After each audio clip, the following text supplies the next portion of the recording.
Georgia, Tennessee, South Carolina, and North Carolina Region 5. I'm your guy. Feel free to contact me at any point. I'm an open book. Super excited again to just be working with you all. And again, if you are in Region 2, 3, 4, Georgia, Tennessee, South Carolina, North Carolina, I'm your guy. So please feel free.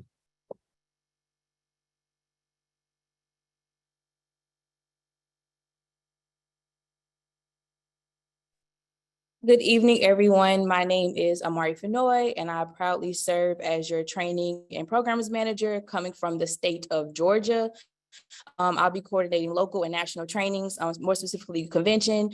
I'll be helping managing tracking and programming and making sure that we're having some data influence programming and activations within our units. And I'll also be supporting youth and college team with special projects and various other things. So just your active support for programs.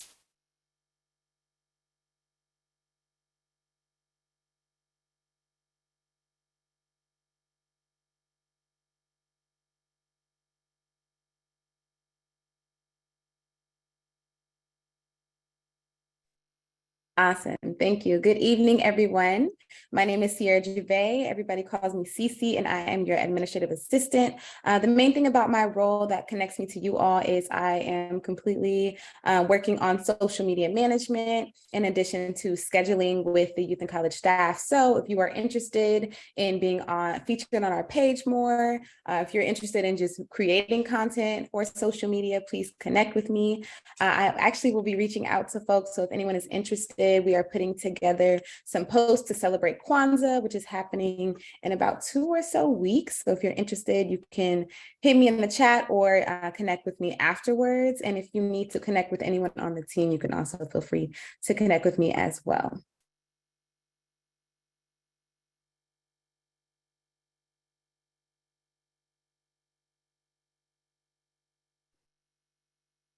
So as we can see, we have an all-star team of our national staff, ranging from our field to our programs and training to our administrative assistant. And so they are here to help and support you. We have a vision, we have a team, we have support, we have young people across the nation. And it's now time to make sure that we vision. But before we get there, we have some greetings from our executive leadership. Both our president and CEO, Derek Johnson, as well as another new member, new leader to the NAACP. Next up, I'd like to introduce the chief of our field membership and units, or our FMU team, Mr. Roger Jackson, for some short remarks addressing our youth and college members. Mr. Roger Jackson, are you there? I am here. Good evening, everyone. Thank you for being on the call this evening. Excited to see the number of participants. The next call, we're going to double the number of participants because it's going to take many hands to do the work as we move forward. I'm excited that we have a fairly full complement of our youth and college staff together. We have some really talented individuals who are going to be supporting you in your work moving forward. And all of your work moving forward is important. We are one NAACP, we are a large organization, and we are large enough that we can address all of the needs of our various generations of members.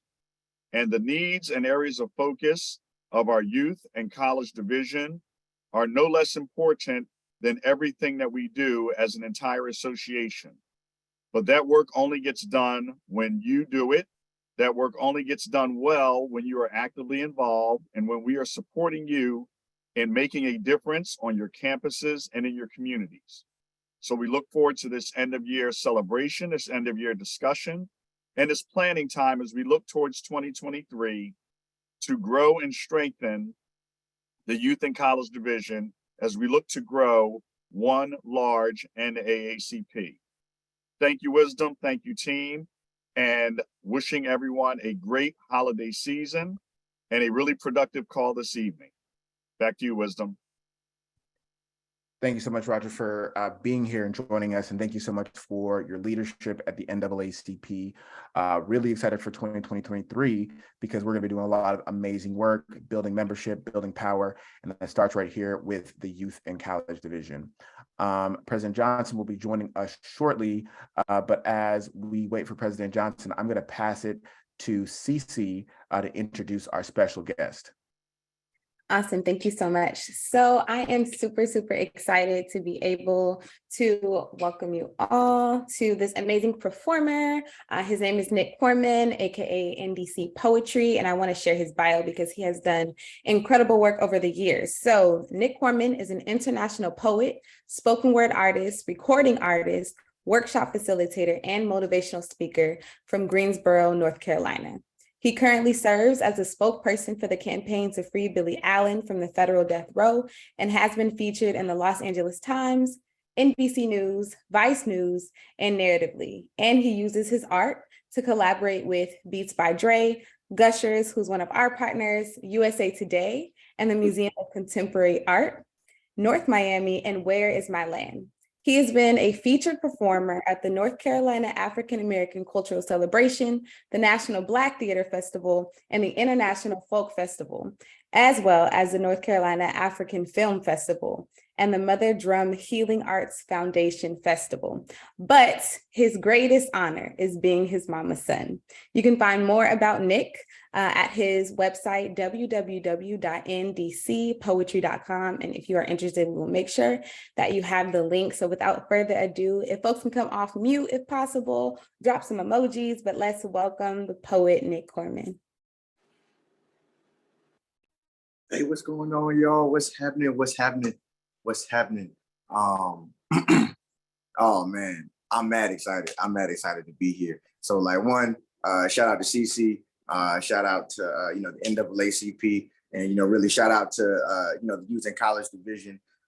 When I was an undergrad at UNC Pembroke, down here in North Carolina, I actually served as the president for my campus's chapter of the NAACP. So it's always good to come back and be able to really rock with the NAACP. So I gotta it's not gonna be a long piece. A lot of us came up in the church, so when the pastor say I ain't gonna be before you long, we know what that's really code for. But really, I ain't gonna be before you long.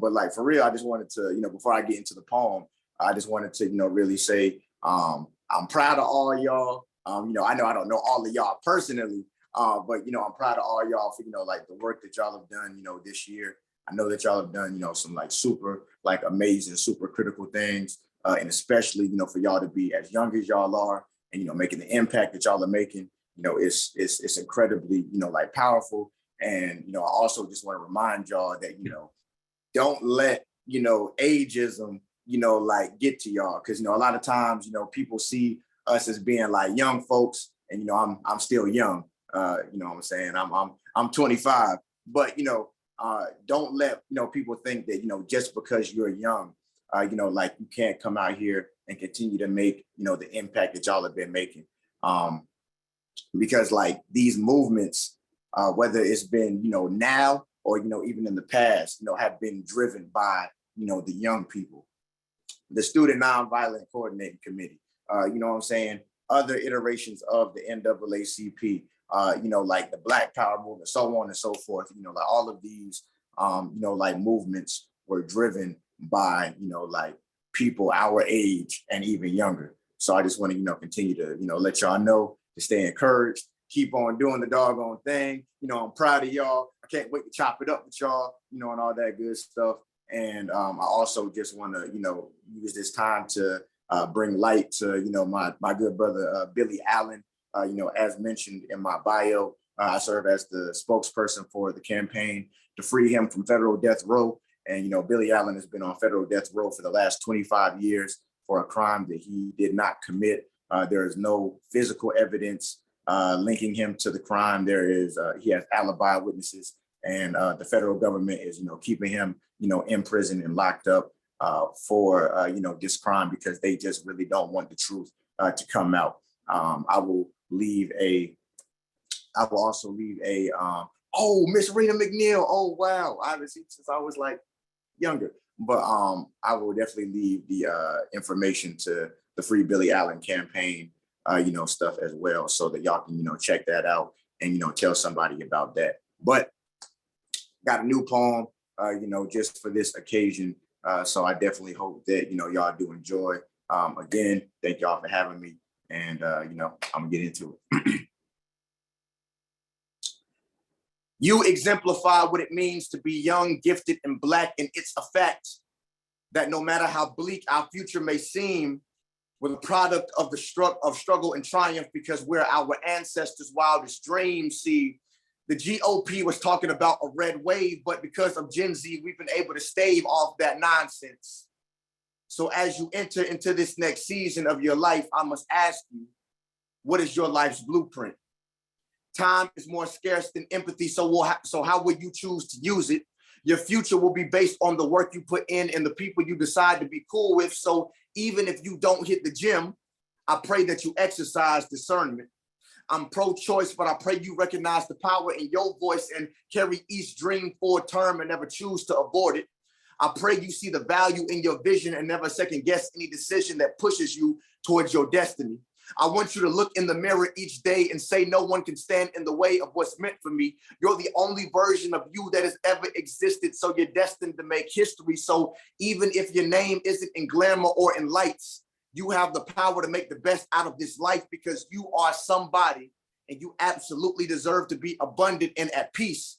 Your purpose is waiting on your arrival, and your faith and commitment is your ticket. So go ahead and reserve your seat, because everything has become quite simple and painfully clear, because the hatred and pushback that we face is a product of our oppressors' ignorance and fear. See, they wanted to keep us at the bottom and they didn't want to see us succeed. You see, they tried to bury us but didn't know we were seeds, because we were once owned as property. Now we own property. We rose out of oppression, desolation, and poverty. Hands that pick cotton are now picking presidents, and now all their negligence has paved the way for our elegance. I've done all the research, now I have all the evidence where they tried to make Black shame turn into Black excellence. We're pioneers and innovators. We do things our own way. I love the month of February, but we make Black history every day. We're an intelligent people, and you can't just fool us. We have scholars and teachers that date back to Confucius. We change the world every day, so it'd be terrible to lose us. And we were running empires long before there was Cookie and Lucius. Kendrick Lamar said that we would be all right. So stay woke and stay aware. And if your melanin is popping, throw your fist in the air. Thank y'all very much. I appreciate y'all for having me. Again, my name is Nick Corman. You can find me at NDC Poetry. That's on all platforms. I'll drop everything in the chat. Again, I'll be on the call for a little while. So I'm definitely excited to see what all y'all have coming up. And I definitely plan to be super involved with the NAACP, especially in the youth and college division. In this new year as well. So again, shout out to Carolina, shout out to the 336 especially. But again, shout out to all y'all. I'm proud of y'all. I love y'all. Y'all keep on doing the doggone thing. You know what I'm saying? Like, y'all are the future. The future is now. So keep on doing what you're doing. I appreciate y'all. We love it. We love it. Thank you so much, Brother Nick. Let's throw up that Black Power fist one more time. Who's dropping some bars there. We appreciate the artists of our movement, the people who continue to support the artistry that we do and are the voice for the movement. Now we have the pleasure and honor of having our leader, our president and CEO, Derek Johnson, who will share some remarks with our youth and college division tonight. President Johnson, are you there? Good evening, everyone, and thank you, Wisdom, and all of you who have joined this evening. I apologize. I'm actually on the road. That's why I'm on by audio only. First of all, I want to start by commending the youth staff, Wisdom and Derek Lewis especially, because they have weathered the storm, and you can see their leadership emerge as they have gathered many young people across the country. And the most significant campaign this year was the Council Student Loan Debt Campaign. And here's why. Whether you realize it or not, whether you're in high school or you are finishing college, having debt is almost like having shackles around your ankle, especially student loan debt. And for many individuals who were privileged enough to go to college, many of us had to take out student loans to pay to go to school because the super rich advocated to cut their taxes, and what states did across the country, they cut resources for schools, therefore increasing tuition during the exact same time that the Pell Grant that many people qualified for has not seen an increase in over 20 years. And the result of that was many individuals graduating with a degree, or in a lot of cases, not even graduating, and they have this debt. And that debt prevented tons of individuals from being able to qualify to purchase a home, to qualify for an interest rate to purchase a car without the car loan being predatory, to be able to get a credit card or simply apply for a job and be denied a job because your credit was bad. And it was intentionally designed because once you have bad credit as a result of debt, that gave justification for individuals being charged higher rates for car insurance, which is unconscionable, and higher interest rates because you were seen as a risk. And what all of you have done in heeding the call as Derek Lewis and Wisdom and later Cece and the rest of the staff put together a strategy, you advocated, you pushed, and you made it a reality so that there will be millions of individuals in our community and outside of our communities who will feel the benefit of your work. But more importantly, we are in the midst of excitement as a result of the election in Georgia. But that's only the beginning. There was a philosopher who famously said, in times of peace, prepare for war, and in times of war, prepare for peace. And as we celebrated the outcome of the Georgia election and we celebrated the 2020 election, and we recognize that as bad as it was during the previous administration with the rise of white supremacist activity, and it seems that things have somewhat leveled off, we need to be preparing for war. Preparing for war is strengthening the number of young people who are engaged, strengthening the number of college chapters across the country, focusing on 2024 and all of the campaigns that we need to launch to proactively impact public policy or react to bad public policy.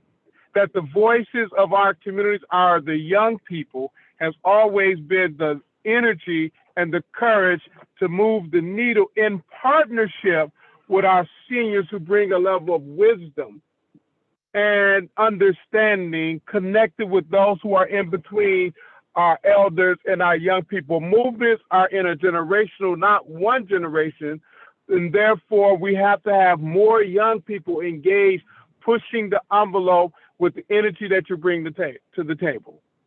And which I don't know if any of our youth board members are on the call, but some of you have stepped up beyond what I am used to youth board members stepping up and actually engaging. And I really appreciate all of you, whether you are a college chapter president, a youth council president, active member, an officer. It is important that we keep this connective tissue we call the National Association together. And I'm speaking from my own personal experience. If it was not for the Youth and College Division, I would not be on the career path that I am on or in this position. I grew up in Detroit, had never been engaged with NAACP. I had only seen it on television, but when I got on a college campus and got involved, it opened up a world. And that world included my peers that I'm still close to today, because it's that network of individuals across the country that I can still call on. So if you do nothing else, make sure you build a network of individuals, not only in your youth council or college chapter, but in other neighboring college chapters, youth councils across your region and the country if you are afforded the opportunity to go to a national activity, whether it's the convention or some other activity. And the fact that we have garnered the type of support that we have garnered from the brother that just read the poem to Pharrell, who wrote a check to pay off 4 of our young people's debt, to you name a set of individuals who also came through this journey we call the Youth and College Division. I commend you and thank you for what you've done today as I look forward to building an army as we prepare for war moving forward. Thank you all very much. Thank you so much, President Johnson. And we are strengthening the field and building that army. And that takes all of us being a part of this journey together. And it requires us to have a strategic approach. And so next up, it is my honor and privilege to introduce our Senior Vice President of Strategy and Advancement, Mr. Jamal Watkins, to talk us through our new strategic outlook for the NAACP. Jamal, are you there? Yes, sir. Good evening, everyone. A big shout out to the Youth and College Division, our national board members representing the Youth and College Division, and our amazing staff team. My name is Jamal Watkins, and I proudly serve as the Senior Vice President of Strategy and Advancement. It's too many words to basically say I get to work on the vision and the strategy and the work of the association and work with our leaders across the organization to bring in resources to make sure that we can pay the bills to do the work that you all powerfully lead on in community.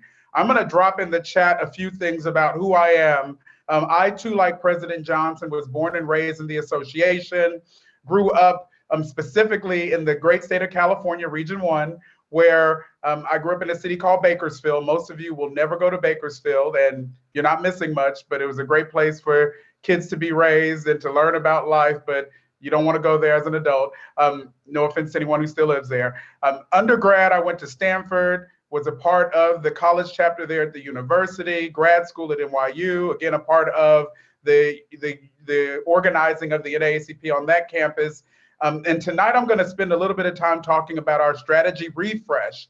And if you all haven't met our Chief of Strategy, Yumika Rushing, she is peers to Roger Jackson and works with President Johnson closely and is really leading us powerfully across the enterprise. And of course, she too, like many of us, was a part of NAACP in her undergrad experience at Spelman. And so her and Amari have a legacy that they share, given that they're Spelmanites. So I have dropped in the chat a link to this thing called Strategy Refresh. And so Wisdom and team, if I can have someone allow for me to share my screen, I'm going to walk us through a bit of where we are in terms of the strategy of the organization. Can you all see my screen? If you can give me a thumbs up, somebody. Perfect. So this is on the website, so you don't have to look for it. I think it's in the outline of the agenda, but it is literally, what the heck are we doing as an association? And so when we think about this notion of a strategy refresh, we're talking about a 5-year strategy that's driving the work to achieve racial equity as an organization. And when we think about literally the association, about a year ago, we launched an ambitious new approach to how the work that we do as a NAACP really got refined and nuanced. And some of this may sound techie or wonky, but it really is, how do we make sure that we stay with the game plan? And so our board of directors actually refreshed our mission, vision, and values, and I'll go over that in a bit. We actually adopted a thing called a theory of change, which really clarifies how we're serving the community. And we have a commitment and a recommitment to focusing in on 5 complex systems that are really important to the Black community, communities of color, working people, really the communities that we serve. We spent a lot of time defining our DNA, and we are really aligning around the goals set by our president and CEO so that all of the work that you do, all of the work that we do collectively adds up to making a difference. Now, there's a thing called Game Changers. I don't know if any of you ever heard of the Game Changers, maybe not, but it was a strategy that was implemented almost 16, 17 years ago, and it was meant to be 5 years, but it was so good that we kept it. We kept talking about the Game Changers. How do we change the game for racial equity? But we have since decided to sunset that effort and go into a new direction. And that's what I want to lift up in this moment with you all.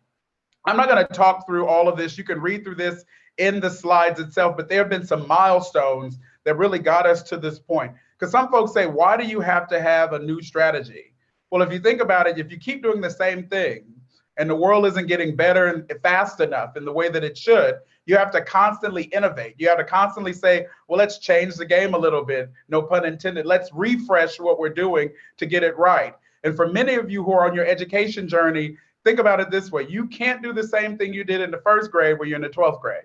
And you can't do the same thing you did as a freshman in college when you were a senior in college or when you're in grad school. You're always elevating yourself to be bigger, faster, stronger, better. Well, there's nothing different about the association. That is literally what we have been doing through our journey under the leadership of our president and CEO.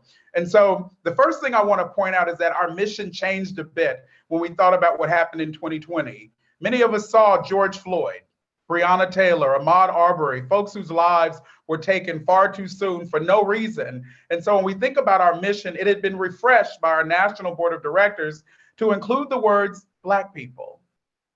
Now, I know some of you may be surprised because folks say NAACP is Black, Black, Black, but in our mission for 112 years, we didn't have the word Black in the actual mission. And so our board of directors thought it was important to understand that in order to achieve true racial equity, we got to focus in on the least of these, meaning taking care of the Black community and all persons of color. And so that mission has been updated. We also updated our vision, which is really about the notion of not just civil rights and political rights, but human rights. I'll later drop in the chat a link to this thing called the UDHR. It's the Universal Declaration of Human Rights, which really spells out for the entire globe what are the things that are most important to make sure that people, no matter where they live, have access to.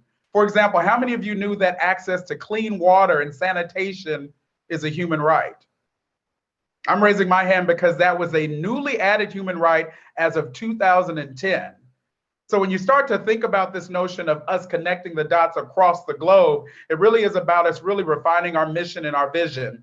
Now, when we think about this slide, I don't want you to focus in on all the words, but we really had to understand what is it that makes us unique as an NAACP. And so we focused in on defining our values. So Yumika took us through a process that said, who are we in terms of our values? We're collaborative, meaning all of us have to work together in order to make change happen. Whether you are in Alabama or in Alaska, California, or Connecticut, if you are part of the Youth and College Division, we want to collaborate to make sure that we're making change happen.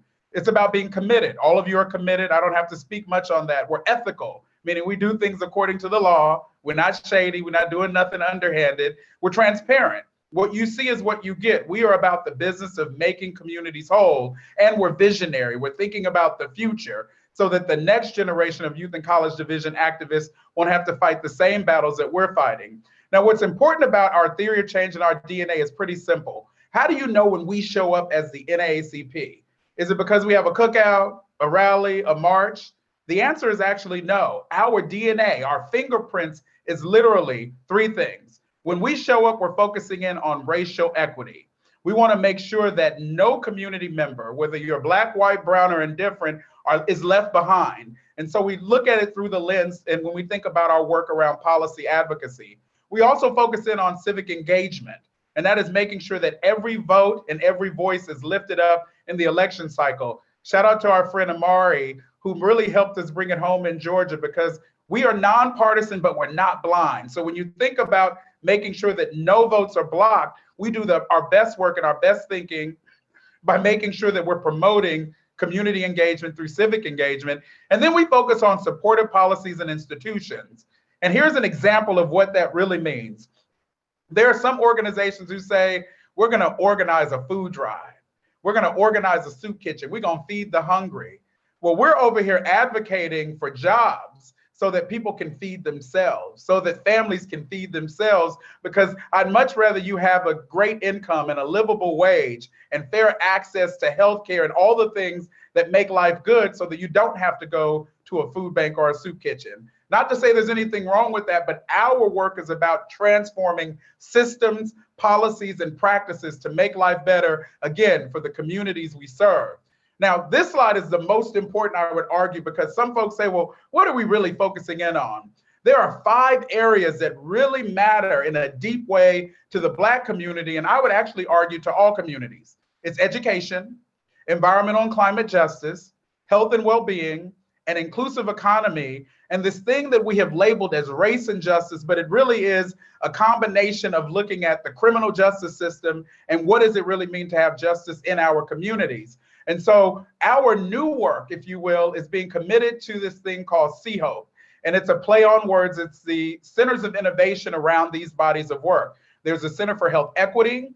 There's a Center for Opportunity, Race, and Justice, which focuses in on our inclusive economy as well as criminal justice reform. There's a Center for Education, Innovation, and Prosperity, and this notion of really right-sizing education. And there's a Center for Environmental and Climate Justice, which, if you think about all these centers, we actually have leaders leading up these centers. I'm going to cheat a bit. I'm the interim for the Center for Health Equity. We're in a process for looking for that national lead.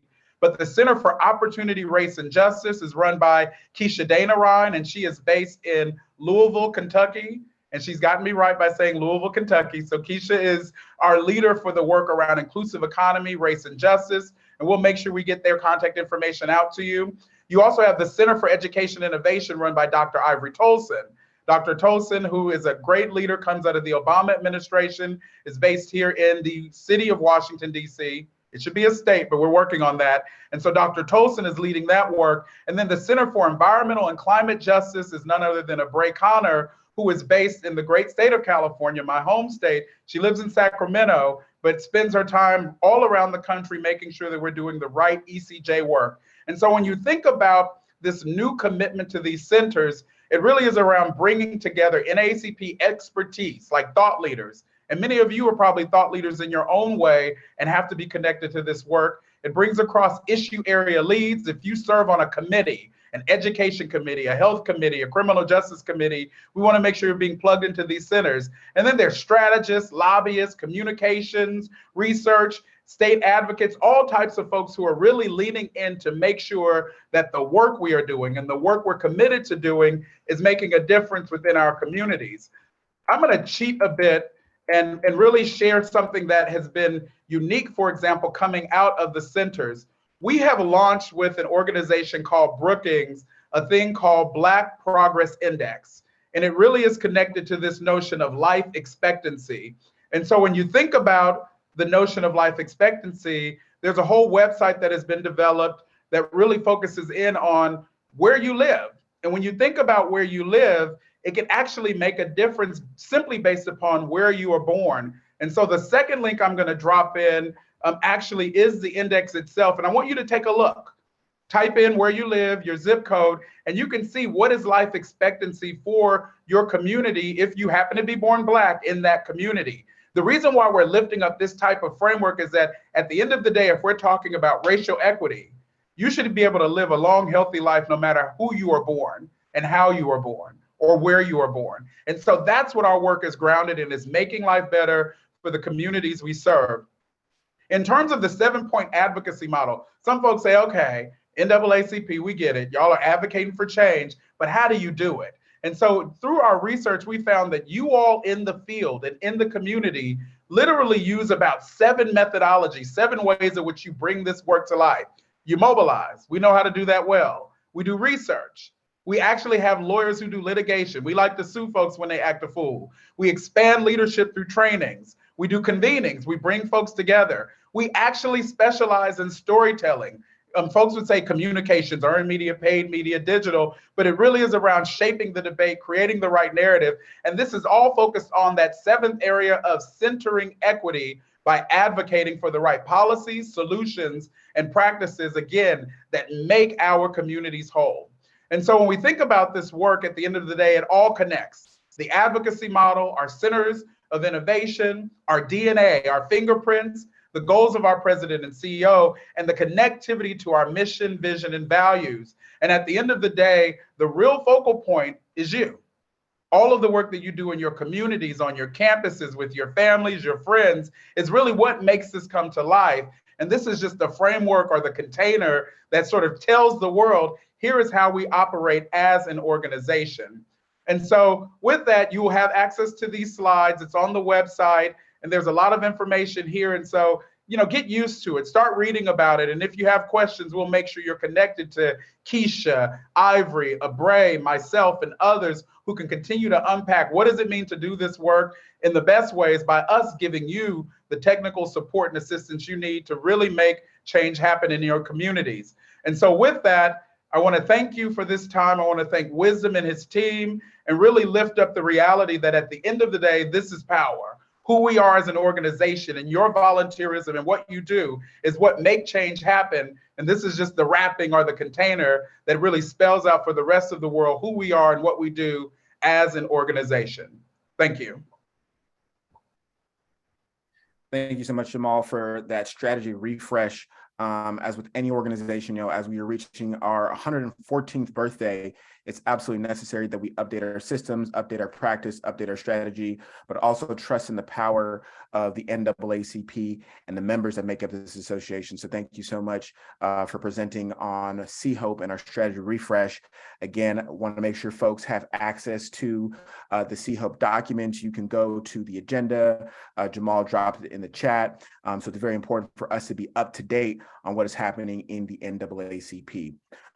Next up, we want to go and celebrate some of the victories that we accomplished this 2022. As President Johnson said, and as many of you have said in the chat, student debt was a major victory that we all were a part of, that was making national news. But the reason that it happened is because of local victories. We adopted this theme or this saying that local victories make up national narratives. And it's absolutely important that the members on the ground are doing the work each and every single day, a part of this membership-based organization. And so we have two of our most amazing young leaders who participated in our Civic Leader Summit or our Fired Up Summit. They learned a whole host of tactics, tools, and techniques on how to turn out the vote in their community. And so I want them just to introduce themselves real quick. I have Ashanta Gleason, who is our National Youth Work Region 6 Youth Rep, as well as the Southern University NAACP President. And then we have Tori Rogers, or Big Prez, from Morgan State NAACP. Can we say what's going on, y'all? What's up, Ashanta, Tori? Hey, everybody. Hey, y'all. How y'all doing? How y'all feeling? Dope. Great to have y'all with us this evening. We're going to dive into some of the national narratives that we saw this year, some of the local victories. But just to begin this process, last year around this exact same time, we had this discussion about what the priorities we wanted to actually work on this year for the NAACP Youth and College Division. We talked about building youth leaders, building HBCUs, building state capacity, activating through campaigns, through programs, through trainings, and ensuring that we secure key issues in race and justice, inclusive economy, and education innovation. This happened because of leaders like you, and many leaders who are on the call this evening. And just to note, we are at 205. That means we've even doubled the amount of people who participated last year. And next year we will double it again. Now, we were able to collect that information from you all, synthesize that, and create a real issue area narrative where we say, hey, these are the key issues that we're going to be working to achieve. This is what we're going to be doing to empower young people. And we were able to do it in many ways. There's still a lot of work for us to do. We still have 2023, we still have to build to 2024, but this was a start. We were able to accomplish so much this year. If I can have Cece go to our next slide. As President Johnson said, student debt was a major highlight this year. We rallied, we marched, we told stories, we signed petitions, we met with legislators, we built various teams, we ensured that young people were being heard within the student debt cancellation fight, and ensuring that Black borrowers were going to be served when any type of news was going to be made around student debt cancellation. And so we were able to launch an entire campaign last year, continue that campaign this year, and ensure that young people were a part of it in every single aspect, telling their stories, meeting with elected officials, even talking to the Vice President of the United States, Kamala Harris, to ensure that our voices were being heard. Currently, we know that it's pending the cancellation of the $10,000 and the $20,000 in cancellation for those who are Pell Grant recipients. But we're going to keep fighting. We're going to make sure that we see this all the way through. We were able to see some changes to the public service loan forgiveness, and we're going to continue to push to see those be sustainable moving forward. And so there's still work to be done, but making sure that we are showing local narratives, making sure that we are partnering and entering in different spaces. As President Johnson said, we were able to partner with Pharrell and team through Something in Water to change the lives of 5 HBCU students. And so you can see through the work that we're doing, we are actually changing lives and empowering young people for our future. Can we go to our next slide? Alrighty, and I'm going to pass it over to Ashanta. Yes. So first, I just want to shout out to everybody on this call, honestly, for the great work that you've been doing. And I really hope that you're taking care of yourself, taking care of your mind, being real kind to your mind, because this work is not easy, but it has to be done. And you did it. So I just want to give a brief shout out to you all. And I'm very happy that me and Tori can lead you all in celebrating some of the wins that the Youth and College Division has seen this year. And I want to start off by talking about membership development. So we ended the year with 17 states in compliance, and we only expect that number to increase by next year. In addition, we gained 730 social justice memberships that stem from charter reactivation, leadership development, and campaign activations, right? So one of the things that we focused on this year was matching social justice and pop culture. The NAACP strives to meet people where they are. So here in Louisiana, New Orleans, specifically my hometown, you know that Essence Fest is one of the biggest festivals ever. And guess where NAACP was this year? There, right? I wasn't there, but they were there, right? So the NAACP and volunteers across the state, from Louisiana Youth and College Division, Xavier University, Louisiana State University, the New Orleans branch, and the Southern University chapter of NAACP, assisted in spreading NAACP awareness and membership recruitment, resulting in us reeling in over 420 new NAACP memberships, right? So moving forward in 2023 is all about membership growth. Okay, next slide. Now to you, Tori. Deuce. Hey everybody, like they said, my name is Tori Rogers, the president of the Morgan State chapter, Big Prez, aka Deuce, and I just want to say that with the membership, we're trying to do a lot of direct actions. We did a lot of great things. First was a confirmation of Tarji Brown Jackson in the Supreme Court. We had a lot of rallies to show that we wanted a lot of support for her nomination, and we were able to secure that, because as we say, Black women are indeed supreme. And then for the Roe v. Wade, when that was overturned, we had multiple local units emphasizing the importance of reproductive rights being protected and secured. And so we wanted to make sure that our voices were heard for that as well. And then finally, we had a affirmative action rally in October, which, by the way, shout out to Region 7, because we were a huge region, making sure that those policies were being protected and our voices were being heard. And so you can see me in the little corner. Shout out to Morgan, because we actually were the biggest unit there. But yeah, so we want to make sure that when we get all this membership, we're doing something with that. We're having action, because talking is not enough. So you can continue, Ashante. Thank you.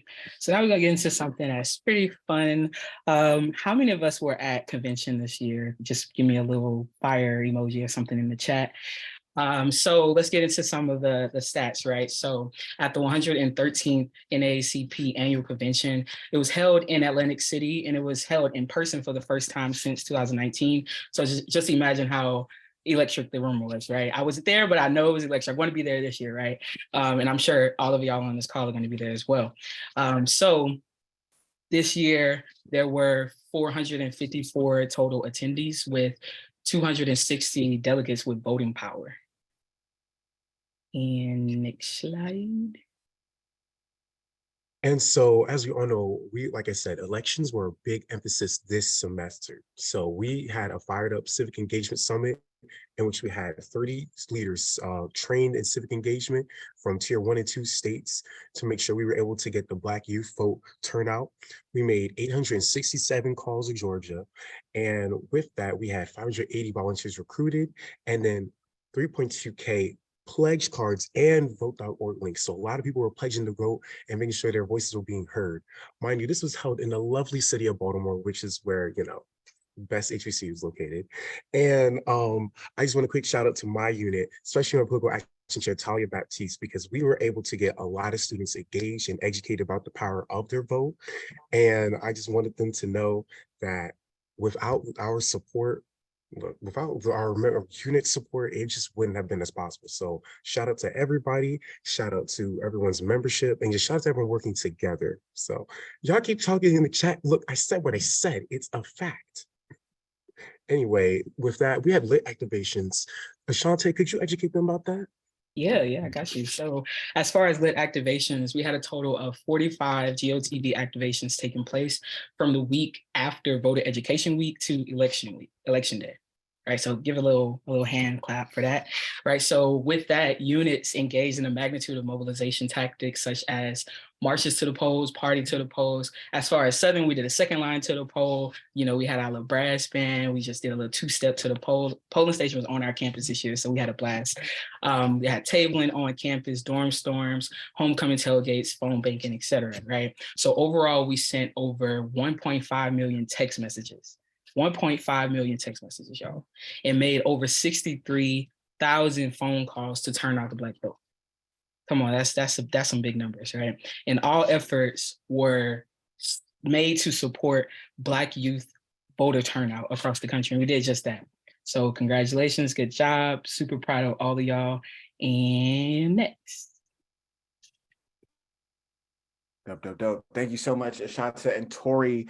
Phenomenal leaders leading work on the ground. Again, it is about the local victories that inform the national narratives. Because of local leaders like yourself and others around the country, we were able to see so much growth, so much activation, young people registering people to vote, getting folks to pledge, turning out in every unique possible way, partnering with celebrities, featured on BET.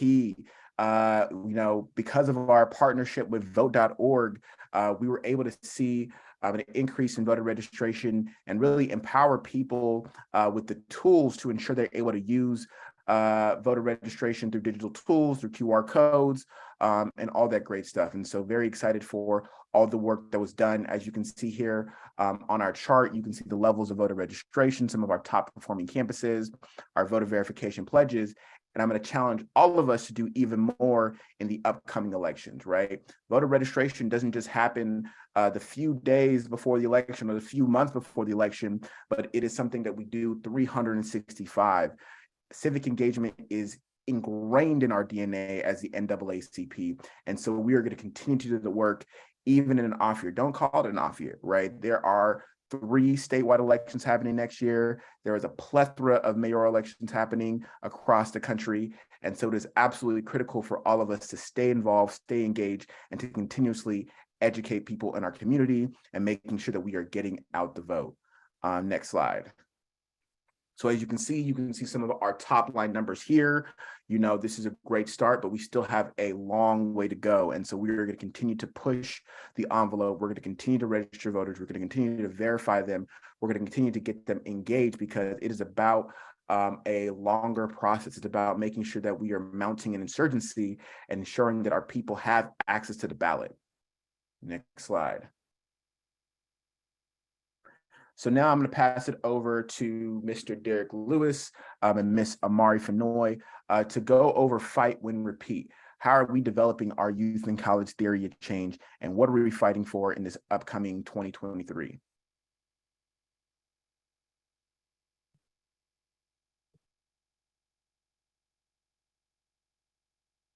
Hello, everyone. So can we go ahead and go to the next slide as we talk about in depth about theory of change? So first thing we have to identify, of course, is the difference between a problem versus a solution. We want to make sure that an issue. We want to make sure that we are issue-oriented organizers. So the problem is what is wrong, and the issue is the solution to the problem.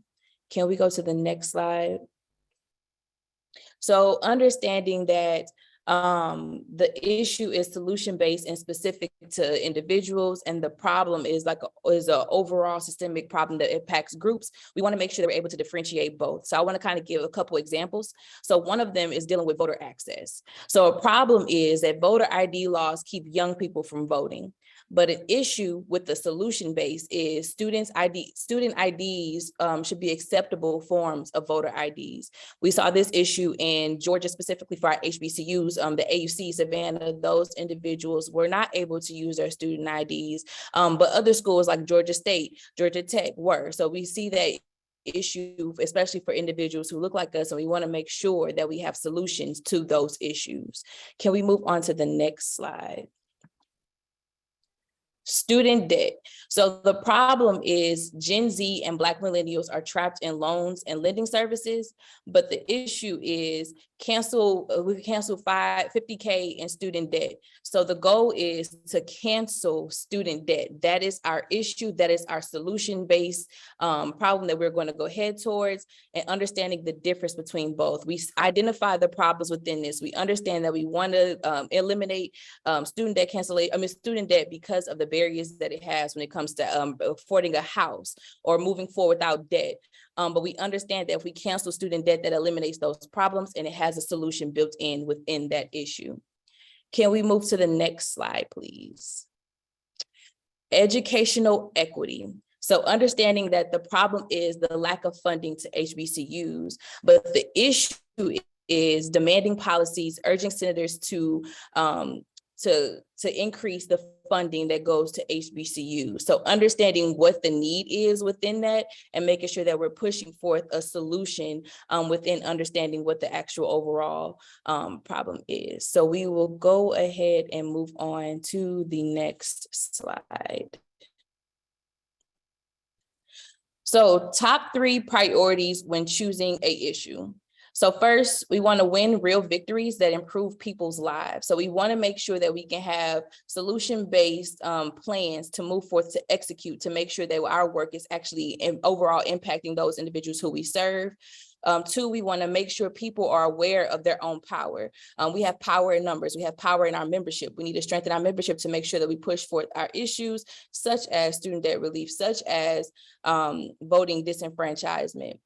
And 3rd, we want to alter the relations of power by building permanent and strong organizations. We want to understand that we have coalition building powers. We want to understand that as us as a collective, we have the power to create change. So we do want to understand that those are our 3 priorities when choosing an issue, and we want to be issue-oriented leaders within the organization. And I will pass it off to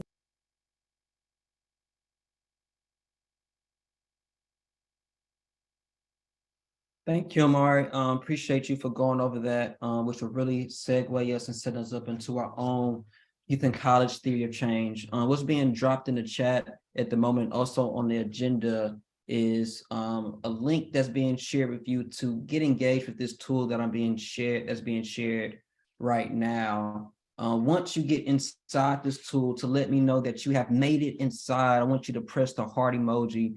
That will let me know that you've made it, that you're well. I see that we're at 9, we're at 10, we're at 191. So I'm just gonna wait to ensure that we get everybody to opt in. The link is being shared in the chat right now. But what we're about to go into right now is really focusing on essentially what are gonna be our priorities for next year. What are our issue priorities? What are our centers of innovation that matter most to us as far as youth members of the NAACP? Yes, there is a theory of change for the association overall, but we know that as it relates to pushing the organization forward, prioritizing issues that matter most to youth always come from youth. So we want to make sure that we gather that information tonight so that we can ensure that we are prioritizing the issues that matter most to you, but most importantly, so you have a voice as well. So we have 47 participants. I want to make sure we get that up. So make sure that you're using the link. If we can drop that link in the chat, we're going to move forward once we get to at least 75. So appreciate you all so far. For those who have entered, it is going up. I see that we're getting the interactions. So far, that is good. If you are having trouble, please use the Zoom chat and we will support you. We're at 63 at the moment. I said we'll start at 75, but we have 191. Let's get it going. 70, okay. 73, 74, 76. We can get to 100. 189 of us, we can get to 100. All right, we're knocking on 80. Tell your friend, so hey, wake them up. Let them know, we're about to get started. This is the most important part of the call as we identify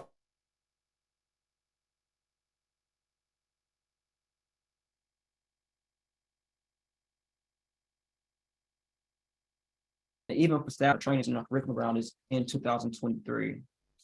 If I can have support in the Zoom chat for staff, just to make sure that people are clear. We're at 90. I said we'll start at 100. I promise we'll start at 100. We drop down to 88, 87, 86, 89. Let's keep it to 100. Appreciate you all with the interactions. I promise we'll get started shortly.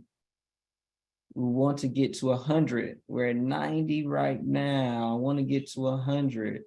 Appreciate you all with the interactions. But make sure we want to get to 100 live participants. We're at 95 at the moment. 99, we're at 100. All right, we're gonna go ahead and get started with that. Make sure that we get everybody, make sure that you stay logged in. This will be a quick one, just a few quick questions. But first, before we even get started to our priorities, I wanna start with you. We're gonna start with you and we're gonna end with you. Right. So I want to know, what is your organizing superpower first? Make sure you put your name, what's your organizing superpower, and add a photo if you want to be featured in our end of the year report. So what is your organizing superpower? Are you a digital creator? Are you a digital influencer? Are you a super organizer? Are you the direct action queen? Who are you? What are you good at? What skill set do you bring to the movement? I want you to put that, enter your name. And if you want to be featured in our end of the year report, you can go ahead and drop a photo as well. But that is completely up to you. I know we have 118 people that are engaged at the moment, so make sure that you take the time to complete that. We have 3 submissions so far. So we have idea creation, public relations, and events.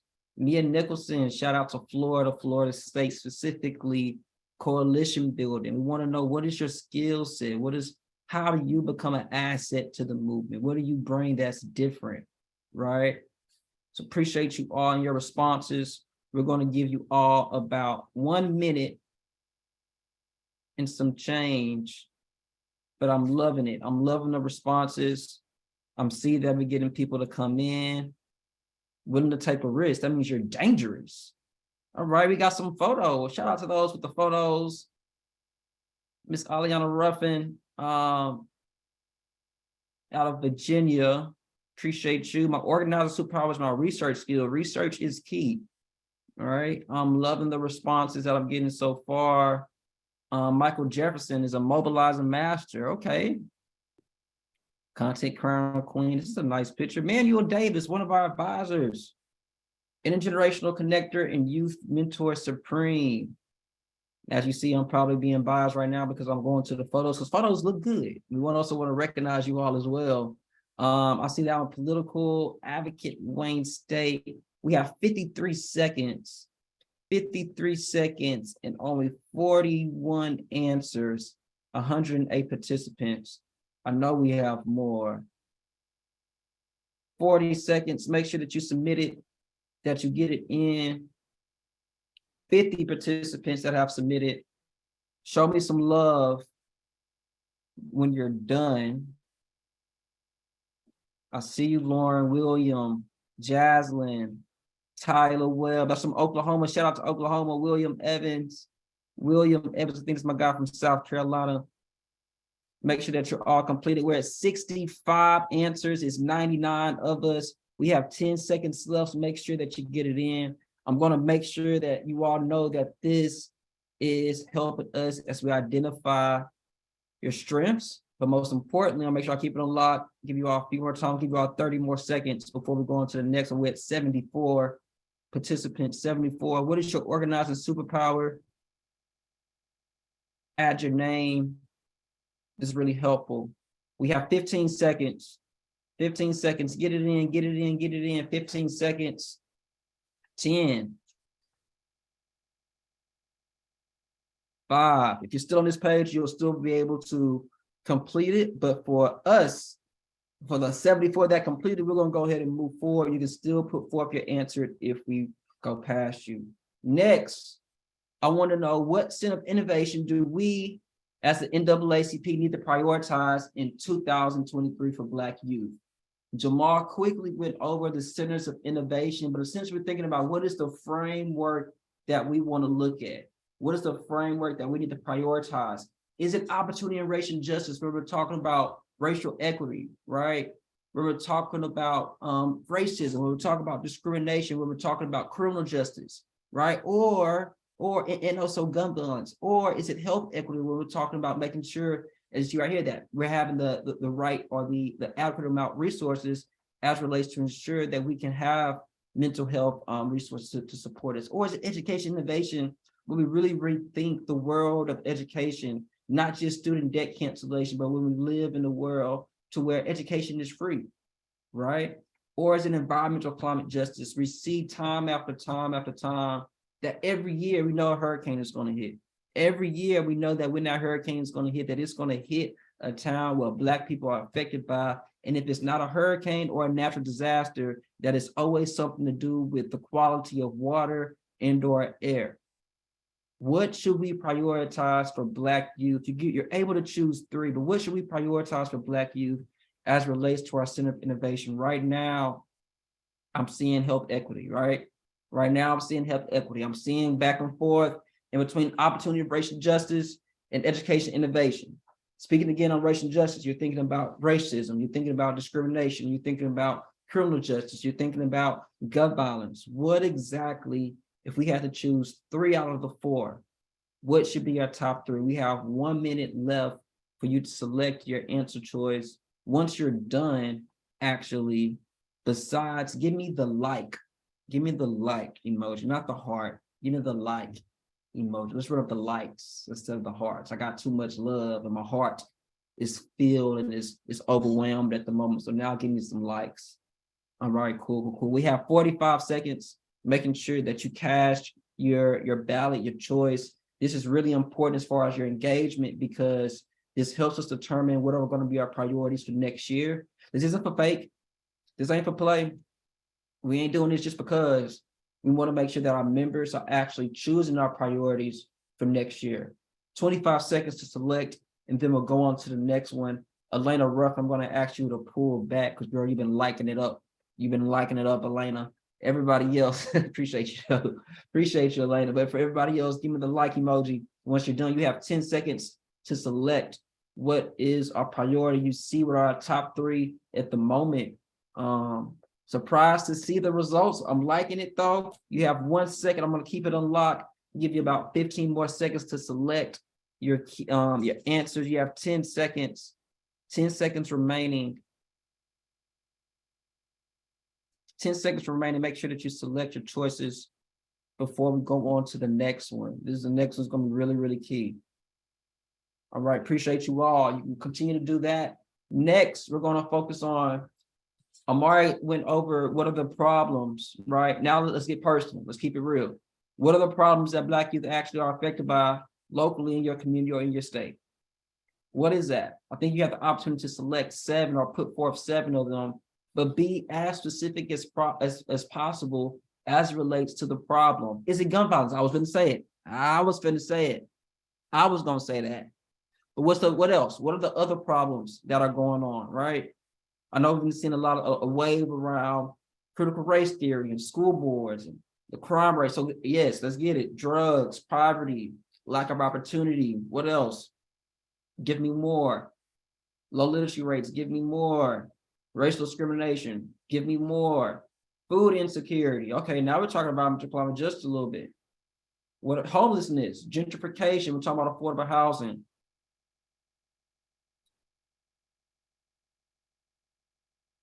Right, redlining, environmental issues, reproductive rights. Give me more. We have a minute. I want to see all of the problems. All of the problems. What are the problems? What are the barriers in our community? We want to make sure that we're documenting all of this. Yes, it's on the cloud, but all of this is going to be used to identify the problems that we're going to focus on next year as far as high priority, but most importantly, how we address those problems. Mental health, Black mental health, housing insecurity. I'm seeing a lot of mental health. I'm seeing a lot of education, voter access. You guys are blowing up the screen. Give me more problems. Give me more. Give me more. We have a minute.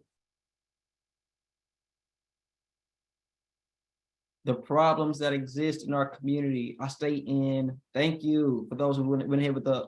You already know it. Once you're done, go ahead and give me those likes. Give me those loves.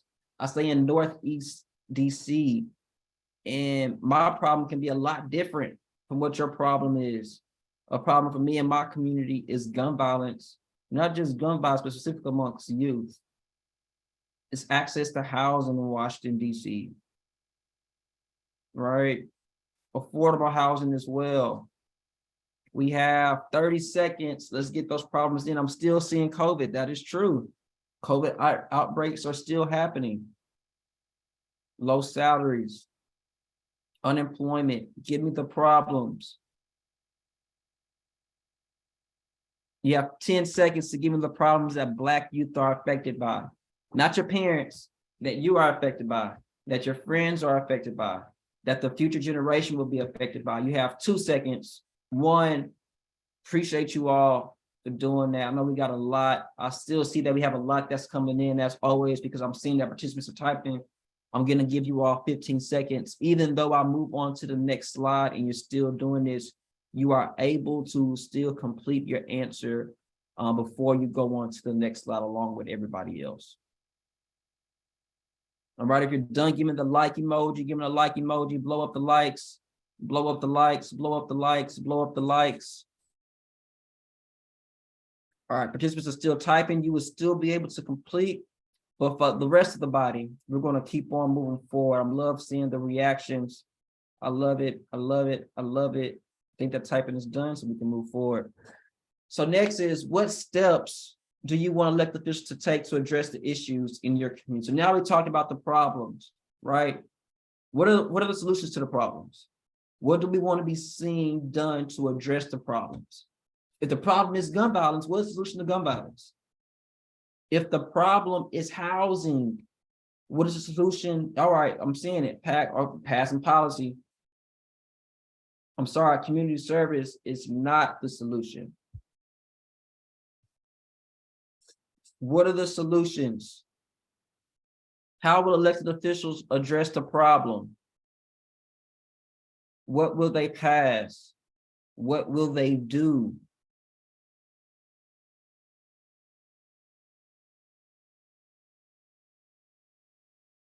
What has to be done for Black people to feel an impact? I'm seeing create more livable, affordable housing. Okay. What else? What policies do we need to focus on? What bills do we need to pass? What solutions do we want to see? Essentially, what are the victories? If we list a problem, what is the solution now to this problem?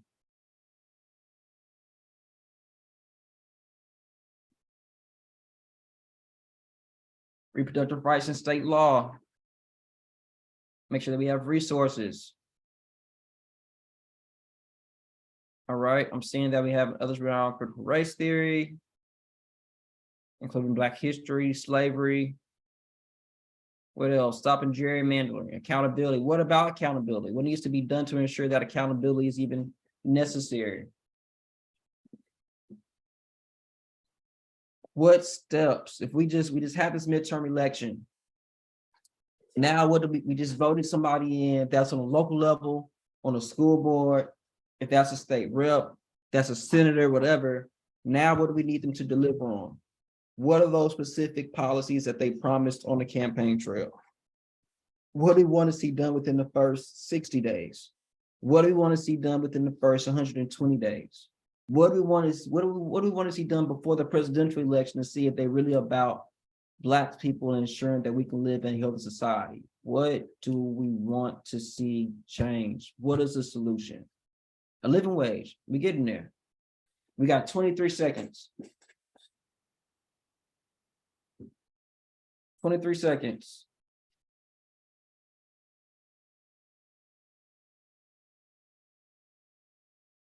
What do we want to win? I'm gonna give you all 15 more seconds on this one. What exactly do we want to win? I know people are still typing. You can submit as many solutions as you want. What do we want to win? You have 10 seconds.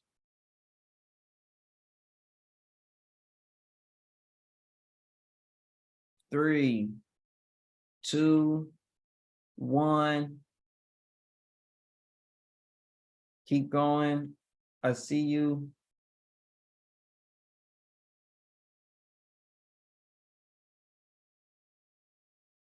All right, continue to add in the solutions. You will still be able to add in after we move forward. So now we just have the elected, we just have the election. We understand that elected officials are stakeholders that can either influence or change what we want to win. Who exactly do we want to meet with to address these problems? Who is our target? Every problem has a different target. Every issue has a different target. Somebody's responsible for the problem, who has created the problem. 9 times out of 10 is the same person who is liable to find the solution for that. Who is our focus as far as stakeholder that we're looking at?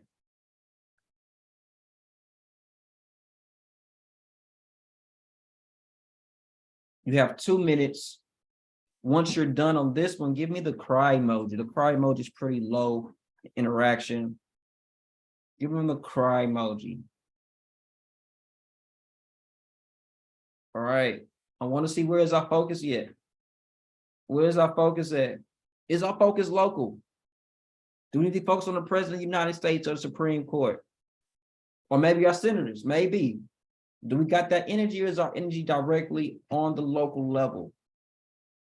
Last year, we said that local victories form national narratives. Is that still the same energy? Where do we want to put our energy at? Where do we want to put our focus at? Because this, whoever it is, this will determine where we put our energy at as it relates to the issues and the problems that matter most to the Black youth. All right, cry emoji once you're done. We have 1 minute left. 63 people out of 86. Want to make sure that we keep that number up. Keep it up, keep it up. 63 out of 86. Make sure you cast your vote. We have 55 seconds left before we go on. 64 out of 87. Who exactly do we want to meet with to address these problems? Everybody ain't got the power. I'll let you know that right now. Everybody does not have the power to solve whatever the issue or whatever the problem may be in your community. But as it relates to local issues, local problems, what can we do as it relates to using a local city council? As it relates to our school and education system, how are we leveraging and working with our school board? For state issues, what exactly are our state conference, state issue priorities, and how are we advocating and focusing on them to ensure that they do their job? 3, 2, 1, that is it. I'll still leave it unlocked for those who want to continue to complete, but we will move on and round this out. I said we was going to start with you, and now we're also going to end with you as well. What skill as a leader do you want to develop to become a better organizer in 2023? It's for all of our youth leaders. We've identified the problems. We've identified potential solutions. We've sought out who we want to meet with, who we want to focus on, and who has the power to change that. But for you to even show up and be prepared for the fight, we need to identify and understand what is your current strength and what do you want to develop? This will allow us to determine how we shape up our programs, our trainings, and curriculum for next year, 2023. 2023, we will focus on membership. 2023, we will focus on policy change per usual. Civic engagement will always come around, but how are you prepared to best support your unit? How are you prepared to best support your members and your team members, and not just your team members, but also your community overall? What skill do you want to develop to become a better organizer? What is something that you're missing? All right. Everybody ain't got everything right. You're not 100%. I'm gonna tell you that now. You ain't got it, but you can develop and become better. Everybody can. Learning is a continuing process, and it will go on even after you graduate past college, but you have to be willing to show up and to do the work and lean into that. So we want to know, what exactly do you want, those skills do you want to develop to become a better organizer? I appreciate you all in your participation throughout this. You all don't know how important this is for us as staff, just to identify what actually matters for our, what actually matters towards our membership. Oftentimes we may assume, but this is how you can further your membership, get engaged, have a voice within the association overall, letting us know the problems that matter most to you. And then as staff, we're responsible to make sure that we amplify those problems, that we execute you all and give you the resources and support to do that. But most importantly, that we're supporting you and making sure that you win. We don't lose. We don't lose, we win. That's just the work that we do and the work that we will continue to do. Going into 2023, we will continue to fight. We're going to win, and we're going to repeat. That is a system that we want to stay within. So I appreciate you all engaging with this. We have 20 seconds left. Please drop in, what skill do you want to develop to become a better organizer? And for those who have completed this, at the end, you have been asked if you want a copy of these slides. If you want a copy of this, please enter your email and you will get a copy immediately. Yes, we will share a copy of this, but you will not get the data information that we shared. We will just share the general presentation at large. It is still open for you to complete. At this moment, I will leave it open for the remaining of the time. But at this moment, we will transition over to our announcements and next steps. And I will kick it back over to our team for that. Thank you so much, Derek. I appreciate everybody who participated in that poll. That really allows us to hear what you are all thinking about for 2023. What are the key issues? What are the key problems? And how you want to address it? And who are we going to meet with? Who are we going to advocate to ensure that we address these problems with the most unique, innovative solutions? And so now we want to go into some announcements for 2023. I would like to invite our chair of the National Youth Work Committee, Ms. Siobhan Steuben, to talk about the Youth Activist of the Year Award for the upcoming Image Awards and how to apply for that.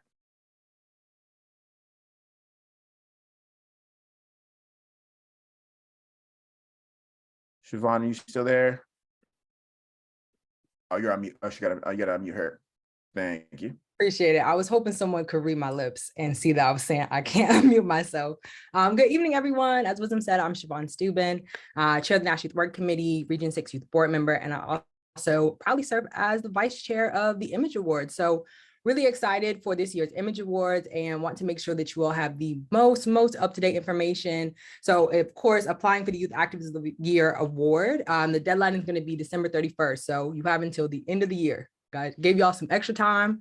It was really supposed to be a couple days after the election. And I was like, whoa, y'all been doing work. Y'all might need a little extra. So want to make sure that you all actually have enough time to do that, but want to clarify and make sure you all understand it is a nomination process. So you cannot self-nominate yourself. You cannot apply. Someone needs to nominate you. And so I'm not sure if staff has the link on hand. If you could drop the link for them. But if you have any questions, you can reach out to me or to staff and hope that you all find someone worthy enough to be named the Youth Activist of the Year, and really excited to be able to look through those applications and see who the next one will be. But if you have any questions, let me know. Thank you so much, Siobhan, for that update for Youth Activist of the Year.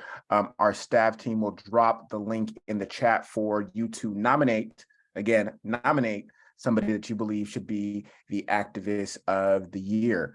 I will turn it over to the field team for us to discuss the AFR as well as unit elections. Thank you, Wisdom. We actually have our friend from finance, Amber Offer, if you're on the call. Is Amber Offer on?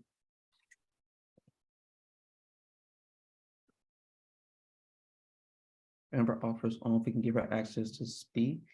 Thank you. Yes, I'm here. I just couldn't unmute. I appreciate it. Hi, everybody. I'm Amber Offer. I'm the customer service coordinator at National in the finance department.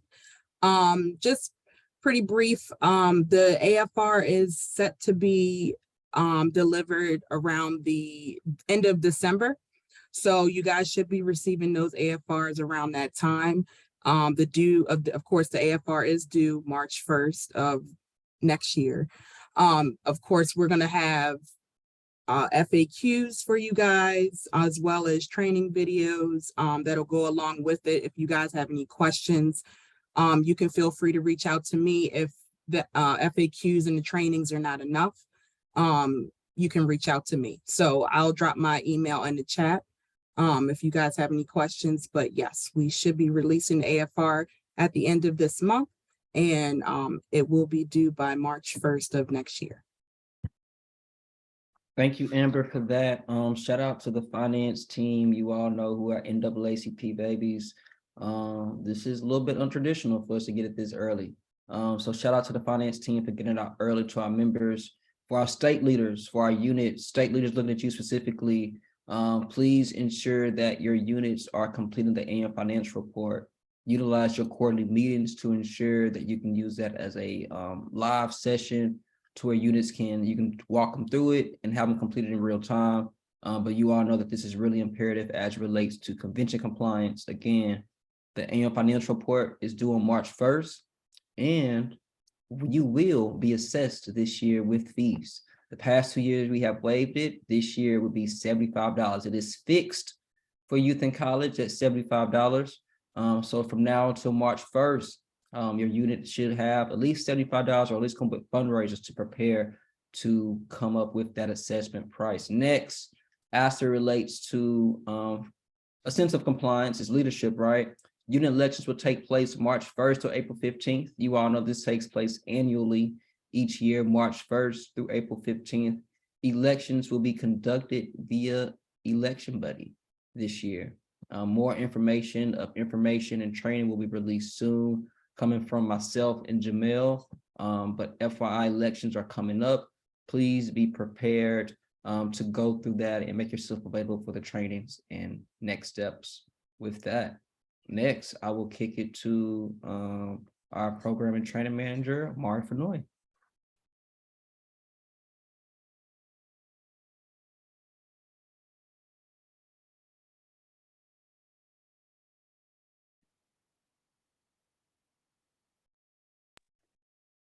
So we are bringing back Kratai this year, and we will actually have Kratai from March to April of 2023.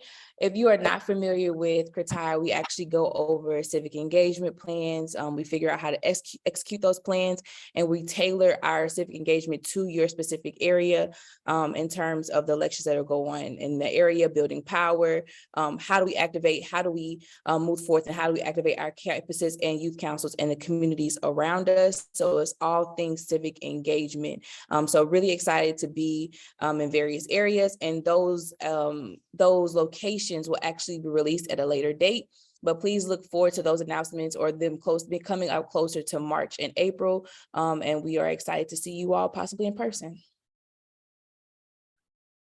Thank you so much, Amari, for the announcement for Kratai. Kratai is going to be a vital spring training necessary to make sure that folks are ready to take on the challenges, to build membership, to meet with their elected officials, and to push that policy. But next up, I'd like to introduce our Region 2 board member and vice chair for convention to talk a little bit about convention that's going to be coming up next year.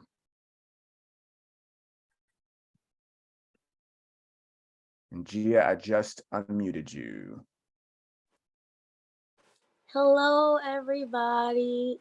So I'm Gia. I am the Vice Chair of Convention Planning, and I'm super, super excited that convention is going to be in Region 2 this year.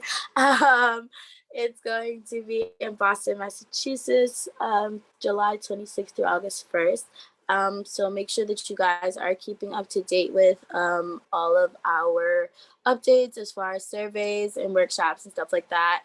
We do want to hear your voice and make sure that this convention is as representative of the things that you guys would want and like as possible. So there's going to be a survey. We hope that you fill it out for us to be able to really gear our convention towards the things that you guys would like to happen. And I will turn it back over to Wisdom. Thank you so much, Gia. And with that announcement as well, if you complete the survey by next Tuesday at 5 p.m., you have the opportunity to win some once in a lifetime unique youth and college swag. So in the chat, I'm dropping the link right now. It's also in the agenda. Fill out the survey. Super quick, your name, your email, your phone number, your unit, what city and state you're from, and what we want to know what workshops you want to see at convention. We want to know what speakers that you want to have at convention. We want to know what themes that you want to tackle and talk about at convention. All that is going to help us to create the most unique, special, and empowering convention in Boston in 2023.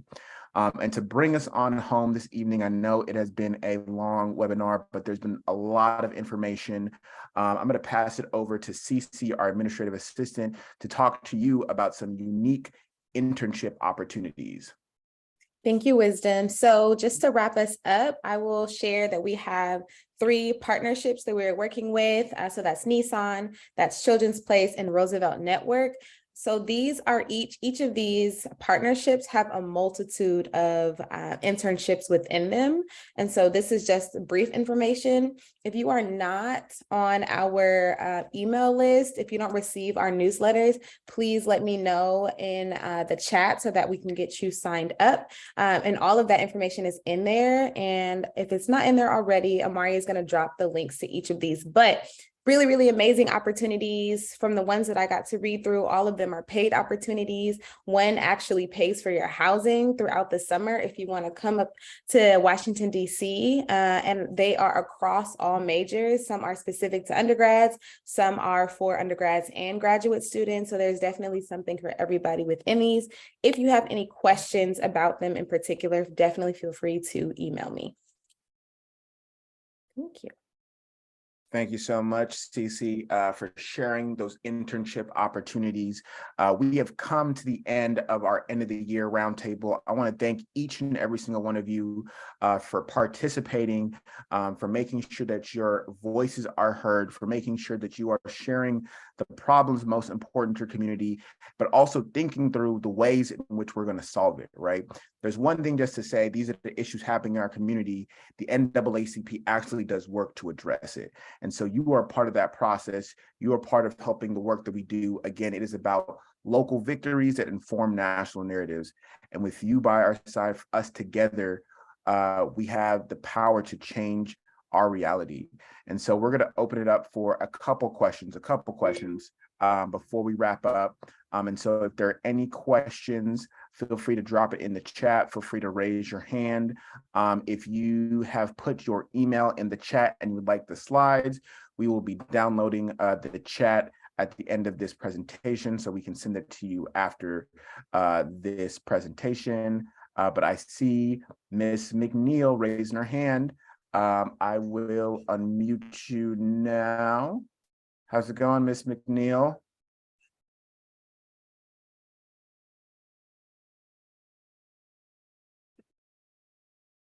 I just asked you to unmute. Beautiful. Thank you, Wisdom. Just wanted to let you all know that, wish I could have shared it earlier, the vote.org, and I think we had this discussion once in one of the meetings. When you go to the youth, to the high schools, and you try to register on site the kids, and that's really why we had some not information posted on that site, is that they ask for the social security numbers. What we found is that most of the young people don't know their social security number, they don't have it there at on site. And so we wind up doing a lot of our stuff per paper. It's really important that you all check that out, because it's not required, the social security number, if you got another form of, of ID, your school ID or something of that nature. It's just that was one of the problems that we ran into, and I wanted to share that with you also, that when we go into the next campaign, we can kind of alleviate that problem. Got you. And I hear you. It shouldn't be asking for Social Security, but we definitely need to make sure that we are counting paper voter registrations as well, because every person who is registering to vote should count, and we should make sure that we should also attest for that too. So thank you for sharing that. Okay, thank you. Merry Christmas, everyone. Merry Christmas. We'll take 2 more questions before we wrap up this evening. Thank you all for putting your emails in the chat. All righty. It seems like we had a very thorough end of the year roundtable. Lots are in store. I see a question from Keith Pember Botton.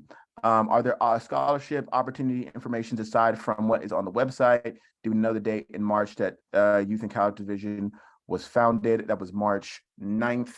We will be celebrating Youth and College Founders Day again this year.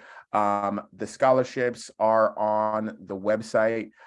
Those will be released, I believe, in March or April. So for folks who are interested in applying for scholarships, you definitely want to make sure you go to the NAACP website. Make sure that you are on our email listserv. We will make sure to email that out to everybody as well. All righty, y'all. Well, thank you so much again for all the hard work this year. 2022 has been a year of many victories that has involved our young people, but we're going to continue to do the work because we know that we are consistently building power. We know that power moves only, and we know that together we have the power to win. Together we have the power to fight, win, and repeat. And together we're going to make sure that we build power. Have a great night, y'all.